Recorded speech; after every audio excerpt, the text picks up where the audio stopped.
एक सबस्टेशन में हम हमेशा कुछ रिएक्टर को कैपेसिटर बैंक के साथ जुड़े हुए देखते हैं। अब सवाल ये उठता है कि ये रिएक्टर कैपेसिटर बैंक के साथ क्यों जुड़े होते हैं। तो सबसे पहले इन रिएक्टर की जरूरत समझने के लिए हमें कैपेसिटर बैंक या कैपेसिटर के बेसिक बिहेवियर को समझना होगा। मान लीजिए ये एक कैपेसिटर है, मतलब एक कैपेसिटर बैंक, और ये एक सर्किट ब्रेकर है, और ये वाला हिस्सा बाकी पावर सिस्टम का है। अब जब हम इस सर्किट ब्रेकर को ऑन करते हैं तो वोल्टेज पावर सिस्टम कैपेसिटर के अक्रॉस वोल्टेज देगा, लेकिन शुरू में कैपेसिटर अनचार्ज्ड होगा। तो कैपेसिटर सिस्टम से क्यू चार्ज लेगा, मतलब कैपेसिटर को चार्ज होने के लिए क्यू चार्ज चाहिए होगा, और मान लो सी कैपेसिटर की कैपेसिटेंस है। बेसिक फॉर्मूला से पता है कि Q बराबर C गुणा V।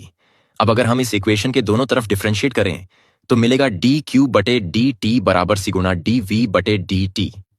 अब ये dQ बटे dt क्या है? dQ बटे dt दरअसल करंट है, तो हम लिख सकते हैं करंट I बराबर C गुणा dV बटे dt। ये I क्या है? ये I दरअसल कैपेसिटर बैंक को ऑन करते वक्त उसके अंदर से जो करंट बहता है उसे कैपेसिटर का चार्जिंग करंट कहते हैं। जब कैपेसिटर बिल्कुल खाली होता है तब उस पर कोई वोल्टेज नहीं होता, लेकिन जैसे ही हम सर्किट ब्रेकर ऑन करते हैं सिस्टम का वोल्टेज कैपेसिटर बैंक के टर्मिनल्स पर आ जाता है और कैपेसिटर अंदर चार्ज जमा करके सिस्टम वोल्टेज हासिल कर लेता है। ये सब 1 सेकंड के बहुत छोटे हिस्से में हो जाता है।